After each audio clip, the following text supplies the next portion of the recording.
Solemos asociar los trenes del viejo oeste con aventura, progreso y esa sensación de libertad cruzando el horizonte.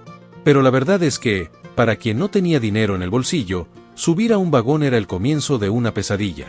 Lo que la historia muchas veces olvida es que, para la clase más pobre, ese viaje estaba marcado por una incomodidad absurda, miedo constante y condiciones que hoy consideraríamos inhumanas.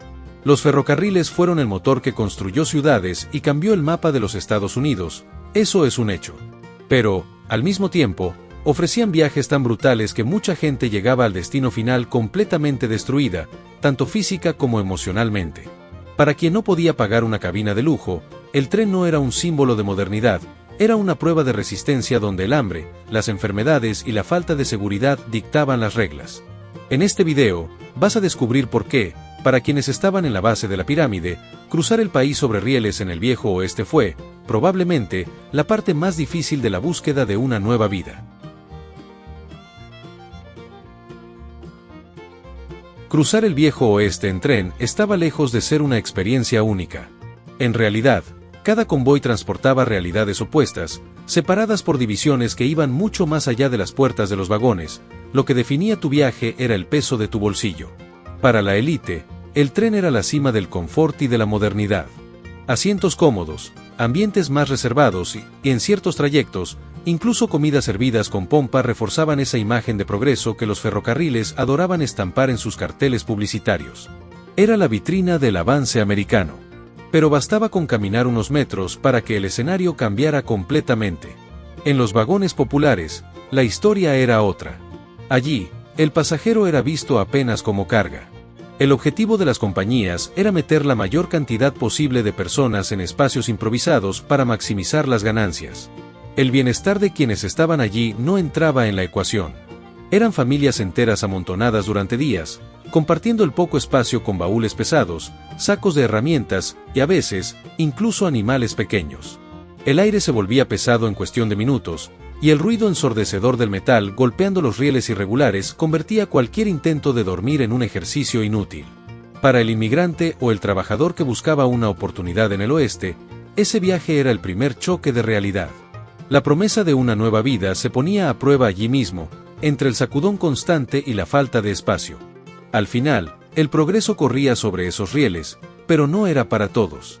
Mientras algunos disfrutaban del paisaje, otros sentían en carne propia que el camino hacia el sueño americano sería mucho más brutal de lo que decían los anuncios.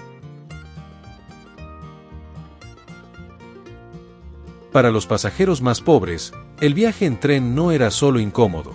También solía ser más largo, más agotador y, muchas veces, más incierto. Mientras que quienes tenían más recursos podían elegir rutas más directas o pagar mejores conexiones, la mayoría de los trabajadores e inmigrantes dependía de las opciones más baratas. Eso significaba enfrentar trayectos con innumerables paradas, cambios improvisados de vagón y largos periodos de espera en estaciones aisladas. Esas paradas rara vez eran tranquilas.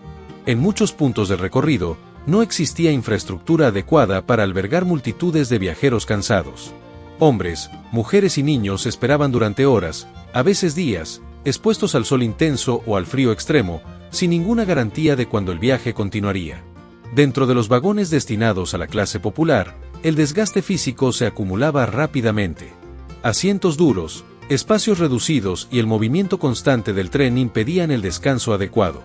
El cuerpo comenzaba a sentir los efectos del cansancio extremo, y el simple acto de permanecer sentado durante tanto tiempo se convertía en una forma silenciosa de sufrimiento. El tiempo, que debería representar la proximidad al destino, pasaba a sentirse como un peso adicional. Cada kilómetro recorrido parecía exigir más energía de la que muchos tenían disponible. Para quienes ya partían en condiciones difíciles, el viaje se convertía en una etapa brutal de desgaste incluso antes de comenzar la nueva vida. Y a medida que los días avanzaban, quedaba claro que el tren no solo acortaba distancias geográficas. Para los más pobres, también ampliaba el desafío de sobrevivir en un mundo que aún estaba siendo construido. Si el cansancio ya comenzaba a cobrar su precio, la falta de alimentación adecuada hacía que la situación fuera aún más difícil para los pasajeros más pobres. No todos tenían recursos para llevar provisiones suficientes, y depender de las paradas a lo largo del trayecto rara vez era una solución confiable. En muchas estaciones, la comida disponible era cara o simplemente escasa.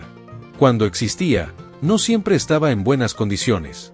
El calor excesivo, la falta de refrigeración y el tiempo prolongado de transporte hacían que los alimentos se echaran a perder rápidamente. Comer algo sospechoso podía significar días de malestar dentro de un espacio ya sofocante. Con el paso de las horas, la debilidad física se volvía evidente. Los niños lloraban de hambre, los adultos intentaban racionar cada pedazo de comida, y familias enteras aprendían a soportar el malestar en silencio. El viaje dejaba de ser solo un desplazamiento y pasaba a ser una lucha constante por la propia resistencia. En ese ambiente cerrado y abarrotado, las enfermedades encontraban el escenario ideal para propagarse. Una simple fiebre podía afectar a varios pasajeros en pocos días. Tos persistente, infecciones y problemas respiratorios se volvían comunes, agravados por el polvo que invadía los vagones y por la falta de higiene adecuada. Para muchos, el tren representaba una promesa de cambio. Pero, a lo largo del trayecto, esa promesa comenzaba a ser reemplazada por una realidad mucho más dura. El viaje no solo llevaba a las personas a un nuevo lugar, también ponía a prueba sus límites físicos y emocionales de una forma que pocos estaban preparados para enfrentar. Y mientras algunos luchaban contra el hambre y la enfermedad, otro tipo de peligro aún los esperaba en los rieles. Si sobrevivir a las condiciones dentro del tren ya era un desafío, los peligros externos hacían el viaje aún más incierto. Los ferrocarriles del Viejo Oeste estaban en rápida expansión, y eso significaba que muchos tramos se construían de forma improvisada, con materiales limitados y poca supervisión. Los rieles no siempre soportaban el peso de las locomotoras, especialmente en regiones montañosas o de terreno inestable. Los descarrilamientos ocurrían con una frecuencia mayor de lo que la propaganda de las compañías ferroviarias hacía creer. Cuando ocurría un accidente, los vagones más baratos solían ser los más afectados, ofreciendo poca protección a los pasajeros. Además de los riesgos estructurales, existía el peligro humano. Los asaltos a trenes no eran solo historias exageradas del imaginario popular.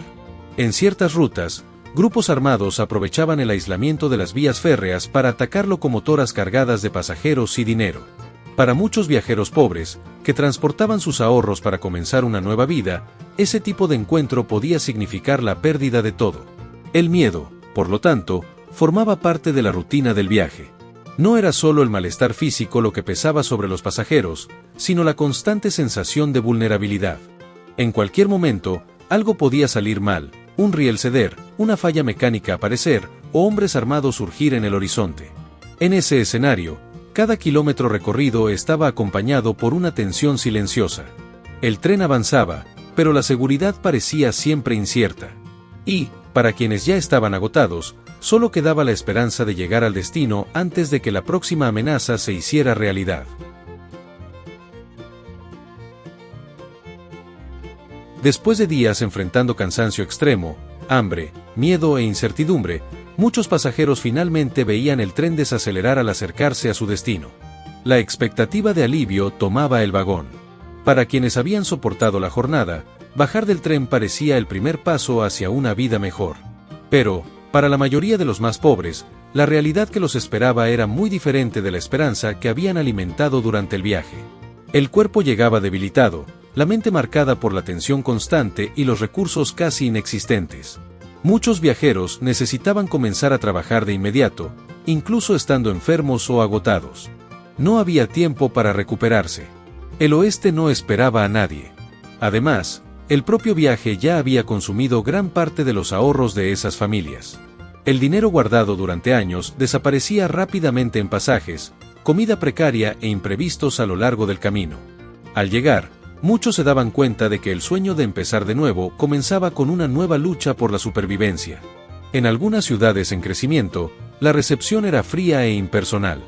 El flujo constante de recién llegados hacía que las historias individuales se perdieran en la multitud. Aquellos que habían soportado la brutalidad del viaje ahora tenían que enfrentar el desafío de construir una vida en territorios aún inestables y muchas veces hostiles. Para muchos, el tren no era solo un medio de transporte. Era un punto de inflexión. El viaje sobre rieles marcaba el fin de una etapa y el inicio de otra, igualmente difícil. Y aunque algunos lograban transformar esa experiencia en fuerza para seguir adelante, otros nunca se recuperaban completamente del impacto físico y emocional del viaje. Porque, en el viejo oeste, el tren no solo acortaba distancias, también ponía a prueba los límites humanos de resistencia, y no todos lograban superar esa prueba sin cicatrices. Pero, como muchos pronto descubrirían, el viaje sobre rieles era solo una parte de la historia. Lo que ocurría después de que el tren partía podía ser aún más desafiante. ¿Tenías idea de que un viaje en tren en el viejo oeste implicaba tantas experiencias intensas? Déjalo en los comentarios, que quiero saberlo. No dejes de suscribirte al canal para no perderte los próximos videos curiosos sobre el viejo oeste. Te espero en un próximo video aquí en el canal. ¡Hasta luego!